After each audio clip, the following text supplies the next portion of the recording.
Hello guys, how's it going? My name is Dalaran, and in today's video, we're going to be taking a look at the Vulpera and Mecha Gnome racials. Now, these racials are still a work in progress, but I still want to take a look at them as a first pass. There's a good chance that I'll take a look at those racials after the changes, and before the patch 8.3, I do want to make a video talking about whether it is worth going Vulpera or Mechagnome, very similar to what I did way back in the day for Kultiran and Zandalari. Today we have the new allied races that are coming out on PTR, again still work in progress. We got the Vulpera and Mecha Gnomes. Today I want to take a look at every one of the racials and talk about the races themselves and everything we know so far.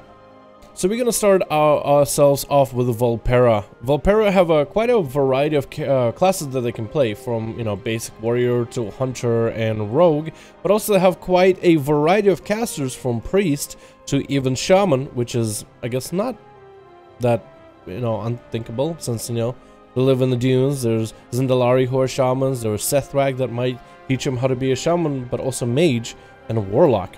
The Warlock one is kind of weird, that Vulpera can be Warlocks. There's nothing that we've done quest-wise so far where we've seen a single Vulpera Warlock, but that's a thing. And of course, Monk, which fits them, I think, really well, because, they have claws on their hands. Punching people and scratching people while you're jabbing at them and kicking them, I think, just becomes more effective. So Vulpera have quite a variety of different classes that they can be. Vulpera come with quite a variety of passes. The Vulpera ones, though, are still a work in progress. At one point they had a certain icon to represent some of the racials, but ever since Blizzard, I guess, decided to go back and try to include something better. You have a basic racial passes for fire resistance. We don't really see a lot of resistances anymore, but this is a nice one to just add in there. Fire resistance, since they live in the dunes, I guess it makes sense they're a little bit more resistant to high heat. And we also have a racial passive, Nose for Trouble. When you first take damage from an enemy, reduce the damage by 5% of your maximum health. So it seems that the first hit you take is always going to be reduced by 5%. Now this could be a small hit, this could be a massive hit. If anything, I think this could be pretty good for a tank. Tanks consistently are getting hit by new enemies for a auto attack, and reducing that auto attack by at least 5% might make him a little bit tankier. This isn't going to be a huge detrimental or massive change when it comes to using this racial or not using it, even if you're a tank, but I guess it's a nice little bit for Vulpera for the flavor text. You also have Vulpera Survival Kit. You have a chance to find any additional satchels or goods when you kill a humanoid. Before making this video and putting everything together, I did get myself a couple of Vulpera satchels, and I even opened one of them to see what's inside. Inside I found a little bit of copper, not silver or gold, but copper, with volatile earth, embersilk cloth, and pyrite ore. Which, I'm not someone who does a lot of professions, but I'm pretty sure those are some of the old school, maybe even vanilla profession items. And it seems that that might be the thing behind the actual satchels that might have maybe different reagents from different expansions. Let's open another one here. We have copper and embersilk, so maybe it's just embersilk stuff. Here we have 13 copper, embersilk, and volatile life, so maybe right now, and then this might change in the future, but this is a quite nice racial overall for a chance to find extra satchels of goods. This does give you a little bit of copper, which is not that much, but eventually does stack up. It gives you other goods that you can put on the auction house, and this might not be some of the best BFA reagents, for example, that you can put up on the AH, like gems and stuff, it is embersilk, and that will sell for anybody selling bags or going through their profession grind on the auction house. That will sell for quite a bit of money, and if not, that's free 3 gold right here, that's 1 gold right here, 35 silver. I think eventually ends up stacking up. Although if you're a Vulpera, finding all these satchels, let's say while you're doing runs for old school dungeons or raids, I think that would be kind of annoying because it clutters your bags, but the stuff that it can give you could potentially sell in the AH. So that is a kind of a nice thing, and again, a flavor thing with the Vulpera. Although the crowding in the bags, I feel like with Battle for Backspace is of 8.2, it's a pretty big deal. We don't have a lot of backspace. I'm carrying all my different gear. Of course, I could clean it up as best as I could, but this is all the stuff that I feel like I need, whether I try to swap specs or whatnot. I want to have everything with me at ready. There's already not a lot of backspace, so this is definitely going to kill your backspace, but it will be primarily very nice and efficient for leveling. Now let's talk about some of the actual racial abilities for Vulpera. We got ourselves let's first start with less combat enhancing racials. You have Make Camp. Make camp, which will set you a camp at a location, can only be used outdoors, so we'll have to go outside to set it. And then an ability for 1 hour cooldown, return to your camp. Now this is primarily a Hearthstone type of ability. It would make a camp, and I don't think there was, let me put it out here, in case Blizzard did add a animation and actual items that you place, because right now it's still bugged. Yep. So I made the camp, it is there, it'll be around this area here, but it doesn't look like there's anything here, but trust me. So that's where our camp is. It'll be outside of the doors where the train dummies are for the Horde side in the Zara lore. So if I were to, let's say, Hearthstone to Dalaran, and oh my god, I'm gonna hope that Dalaran isn't bugged as it is usually on PTR. And it looked like we didn't crash, because sometimes on PTR, it does tend to crash. But if we were to use the ability for return to camp, it should take us back exactly to the location where we set our camp. And yeah, it looks like it did put me back to the same place as I wanted to. So this is kind of cool. This is pretty huge when it comes to Vulpera. I know a lot of people usually look at racials to see how it affects you in terms of combat. But if you're Vulpera, let's say you do a lot of farming for dungeons and raids, the racials you got, the mobility that it gives you with that extra 1 hour Hearthstone, it's quite nice if you are going to be traveling all over the game. Besides using portals and using your Dalaran Hearthstone, using a normal Hearthstone, your Garrison Hearthstone, with Vulpera you get quite a bit more mobility, choosing where you want to go. So I think that's kind of nice for anybody that loves doing dungeon runs and raid farms for any of the lower level content. So flavor text aside, let's talk about the actual Vulpera racial that does have to involve with damage done. Again, we don't have any of the actual icons here, so we don't really know what we're looking at. But we have ourselves a racial called Bag of Tricks. 1.5 minute cooldown, pull your chosen trick from the bag and use it on the enemy or ally. Enemies take 107 damage, while allies heal for 213. Now, with the Vulpera, I should mention this. It is very undertuned. It is doing so little damage that it's not even worth considering as a legit racial. The other one is called Rummage Your Bag.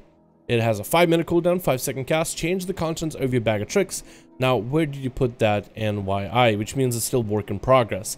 So it's supposed to have an interaction where you have a bag of tricks, which will give you some sort of a buff or a debuff, whether you use it on an ally or an enemy, and then Rummage Your Bag is supposed to cycle through these random buffs and debuffs. So the basic one is just going to be you throwing like a vial at an enemy, and it'll just do a little bit of damage.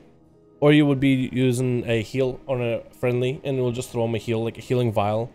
But when you use Rummage Through Your Bag, it's supposed to cycle what your bag of tricks does. So we're gonna wait out for the 1.5 minute cooldown. Pretty sure this interaction still does not work yet, but this gives us a little bit of an idea of what this is supposed to play like. Alright, now that a little bit of time has passed, Rummage Through Your Bag. It's supposed to rummage through your bag and give you a different bag of tricks to throw. Pretty sure it's still... Nope, yeah, it's still not functioning properly. So what it seems to me is that Blizzard basically, since Vulpera are a female goblin or a male goblin, they took that as a model, give him the Vulpera reskin, give him a couple flavor racials, but then Bag of Tricks is very similar to the rocket that goblins can throw. You either have a rocket that does very minimal damage or a rocket jump that is more viable cooldown. Both of those share a CD, and most goblins never choose to use the rocket offensively because it does very little damage. So what I think is Blizzard did is basically took that rocket with the damage that it does because it's scaled super low and gave it a friendly and an enemy interaction on a fairly short cooldown. This needs to be buffed heavily because goblins on their own have a passive 2% haste, which gives them an actual combat capability. For Vulpera, however, Bag of Tricks and Rummage Through Bag is the only combat capability for racial that you have that will affect your gameplay. Now, besides Nose for Trouble and Fire Resistance, which are of very minimal value, Vulpera Survival Kit, and even Make a Camp, again, very minimal value that you'll be able to use inside of a raid. So right now, the racials are just not that well put together, but they're mostly unfinished. Now, Bag of Tricks, however, deal decent damage. I would say maybe like even 20k on a 1.5 minute cooldown, or maybe an equivalent to what a trinket might do on a 1.5 minute cooldown. That'll be quite huge, as long as you use it on CD. The fact that it has an offensive and a defensive capability would make it great for a healer as well as a damage dealer. However, with Rummage Your Bag, I think it's supposed to cycle through different capabilities of the bag. Like, one of them would be flat damage or flat healing. Another one might be a slow, but also a movement speed increase. So for an enemy, it might be like small bit of damage, but also like a 50% slow, if not a 70% slow, maybe. That would be exciting. And maybe a hefty movement speed increase for an ally with a small heal. Maybe even a pretty strong but a long damage over time, and a pretty strong but a long heal over time. Something like that would be really, really cool. So then you have yourself a little bit of capabilities to swap around and play around with it. So in PvP, for example, that instant damage would be nice, but a damage over time against a rogue to get him out of stealth more likely would be a lot nicer, or things in that style, vice versa. Either way, I think this is a lot of potential with this racial, but still so far not functional. I will make a video updating you guys on what Vulpera are like racial-wise and what are the changes to the racials at a later time. So far, there's a lot of potential. So far, there's already a lot to like about Vulpera when it comes to just the casual gameplay capabilities, but in terms of actual combat, it is still yet to be desired. Now we're gonna hop on to Mechagnomes to see what they are like. Mechagnomes, like Vulpera, but not quite enough of same class structure, do have quite a variety of classes that they can play. Anything from warrior, hunter with a nice mechanical pet, rogues, which just about every race can be rogues at this point, priests, missing that shaman, but they do have mage, they do have warlock, which I don't know how that makes sense, but and also a monk. I honestly feel like a Mechagnome should be able to be a shaman. I mean, shooting lightning bolts out of your hands that are made of, mechanical parts, I feel like that would make sense. Plus, I feel like their totems might look quite cool, but I guess them being a gnome, they're still a gnome, and gnomes don't have any affinity for shamanism, I guess, in a way. When it comes to Mechagnomes, their racials are, last time I checked, were pretty busted. So let's take a look at the racials right now, and it does seem like they actually added them couple nice bits of animation here, or not animation, but nice bit of change to some of the, I guess, the icons or something. Either way, let's take a look at them. You got the X angular Assassination passive, reduce damage or taken damage down by, oh no, okay, so this isn't part of the racials. This is something I would need to avoid, because this is something that has to do with something else. Okay, let's talk about some of their actual racials. You have Mastercraft, passive, you function as a personal blacksmithing anvil, cooking fire, mining forge. In addition, your limbs include every profession tool. So if you're someone who loves doing professions, maybe you're someone who does the professions for mining or for herbalism, being a Mechagnome is actually quite nice and quite very convenient. So it's actually quite busted how good this is for professions. Both the Vulpera and Mechagnomes are good in their own various ways. You have combat analysis passive. You gather and analyze combat data every 5 seconds, increasing your primary stat by 50, stacking up to 8 times. The data case stays while out of combat. So every 5 seconds, you analyze the enemy. So as we are fighting, we'll have ourselves a buff, not the deadly navigation, that is a weapon buff, but combat analysis. Your agility is increased by 15. So this stacking up to 8 times, your agility will overall increase by 400. How big is 400 agility? That is a little bit less than what 430 trinket might give you as agility. The flat agility, however, is actually quite nice. I gotta be honest, the flat agility you get as a Mechagnome is quite busted good. That agility can be used for damage, it can be used as a healer, it can be used for tanking, it can be used for anything. And I don't think there's a single racial besides on-use racials that give you a set amount of agility. Think about Dark Iron racial that gives you a set amount of agility whenever you're in combat, but maybe this one will give you half that amount of agility, but at all times while you're fighting something. And even let's say you're in PvP, let's say you CC an enemy, throw a blind at them, and you're trying to find a re-stealth. As you are re-stealthing, it doesn't decay immediately. It decays every 5 seconds. So after a little bit of time in PvP, you can, after re-stapping the enemy, you can open up with a cheap shot and still maintain a bit of that agility extra. So this alone is quite huge for Mechagnomes. This is quite a huge boon when it comes to the damage output, but that is not the only damage buff they have when it comes to some of the combat racials.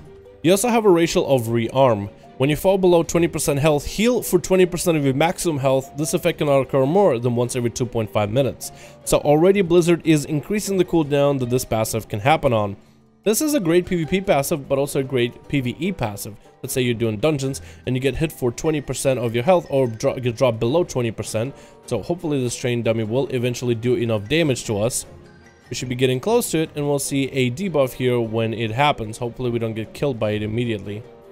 Getting low, 20%, bam. we got 20% of our health as a heal, and now we have a debuff for 2.5 minutes. Now that's quite big. The amount of healing I got just now, what happened to me? Rearm healed you for 80k. Now this is with 442 item level pieces of gear right now, and the item level of our gear is only going to get better in patch 8.3, so that's going to mean a lot more health. This is basically a safeguard trinket with a slightly shorter cooldown than a safeguard trinket. Safeguard is going to give you an absorb shield, but this is going to give you a full heal. This is quite powerful for being a Mecha Gnome. When it comes to PvP, it's simply just quite powerful when it comes to dealing with some of the mobs. And let me try to get as far away from the strain damage so I can finally drop aggro. This racial is quite powerful when it comes to being brought down to low health. And usually rogues die in stuns, for example. So being stunned and bursted down, this racial will actually hold off some of that burst, allowing you to play with maybe more offensive trinkets instead of defensive trinkets, for example. So this is quite good. It's quite powerful for tanks, it's quite powerful for healers, it's quite powerful just about anywhere. Hell, I would say that this alone is pretty great in terms of combat for the sake of survivability.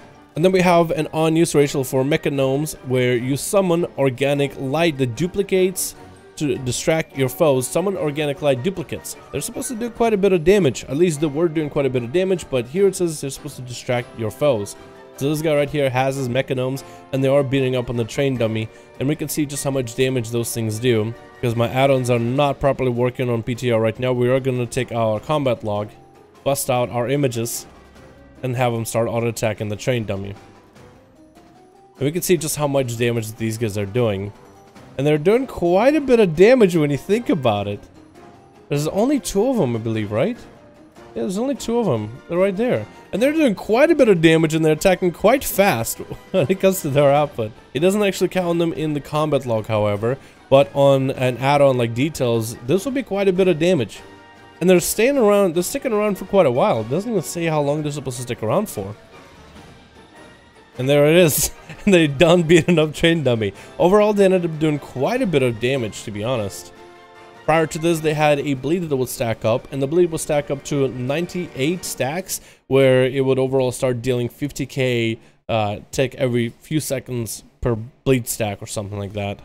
Either way, it was kind of busted, and overall this makes for a powerful racial. Now, the images themselves are not all that healthy. They only have like 35k health, so in PvP they'll be killed pretty quickly. But if you're able to stun an enemy or get those images out, stun an enemy, start bursting, and they don't have a trinket, those images will tag on a little bit extra damage. In PvE, this will be quite good, whether you're a healer, tank, or a DPS, as this simply has ability, and I would think to distract your foes, I'm pretty sure they would also aggro and taunt the enemy in a way. Or maybe they would be used simply just for the damage output. Either way, this is quite good, and so far Mechagnome, I feel like in terms of the combat racials as well as the overall structure and finish product, they feel a little bit more finished than Vulpera. You also do have one small racial, Skeleton Pinky, on a 1.5 second cast, allows opening a locked chest and doors that require a skill up to level 600. So if you're someone who is not a rogue and you always get all those locked chests all the time, and you always have to find a rogue friend or somebody to tip around the trade district in order to open some chests for you, now as a Mechagnome, you don't have to do that. You have yourself your own personal skeleton pinky. So I feel like if anything, Alliance got themselves quite a hell of a allied race with quite a hell of sack of racials. These guys are pretty busted good. I feel like a lot of people are going to be trying and playing Mechagnomes just for the value that they have. Of course, Blizzard could buff and nerf a couple things, you know. They could buff and nerf the combat analysis and how strong that is. The rearm is quite strong on its own. The hyper-organic light originators, these guys do quite a bit of damage themselves. So we are going to see nerfs and buffs coming out, but I can't really tell if Blizzard is going to buff these guys or nerf them. I feel like they're going to try to keep them strong. Not a lot of people play gnomes, so for people to have more reason to play a gnomish character, like Mecha Gnomes, is to make him super strong. So more people would even consider about playing a gnome because, you know, sometimes people don't really want to play a shorter race. I guess it's just like, I don't know, some kind of a Napoleon complex or something. But yeah, these guys are quite nice. These guys are quite good. And not only do they look pretty cool with all the mechanical parts and some of the cool new animations, like here, for example, you know, kind of robotic. Overall, it feels like Mechagnomes are a little bit more finished. And if anything, they might see a few nerfs from here on, but not a guarantee. Overall, they're really, really strong. They are very flexible for any class or spec or build that you run. I guess you don't really have anything that has to do with them healing, but Hyper Organic Light Originator in, let's say, like a dungeon, a healer is able to apply a little bit extra damage for their allies. They'll pop out those images and they'll start attacking while you're busy healing your allies, so the boss dies a little bit faster. I think it'll be quite nice. Overall, I feel like Mecha Gnomes just have that versatility for when it comes to actual combat enhancements, PvP and PvE included. Vulpera, on the other hand, are still a work in progress. There's still a lot that can be done by the racials. It is going to be a bit until we know what the Vulpera on-use racials are going to be with their bag of tricks, and if those bag of tricks are good enough, I feel like both Mecha Gnomes and Vulpera are actually in quite a good spot where they might be the most broken allied race that we've had so far in terms of racials alone. Vulpera is still work in progress, but I don't want to discount them quite yet. Mechagnome quite good right now, and I could see Blizzard reducing some of their potential power in the future patch. But overall, both of the allied races are quite amazing as we have it. I will make updated videos on Vulpera because that is still work in progress, or any of the buffs and nerfs that Mechagnomes might receive. And of course, I'll do a finalized video before patch 8.3 releases. Thank you guys so much for watching this video. I do hope you enjoyed. Let me know which ones are looking good for you right now, which ones are looking better. Do you think Vulpera are looking quite good? Whether you want to do some casual content when it comes to farming dungeons and raids, maybe some of the personal stuff that people do, and potential for what the racials could be. Or do you think Mechagnomes take the cake as the strongest racial choice as of 2 allied races right now for patch 8.3? Thank you guys so much for watching this video. Hope you enjoyed, and I'll see all of you in the next one.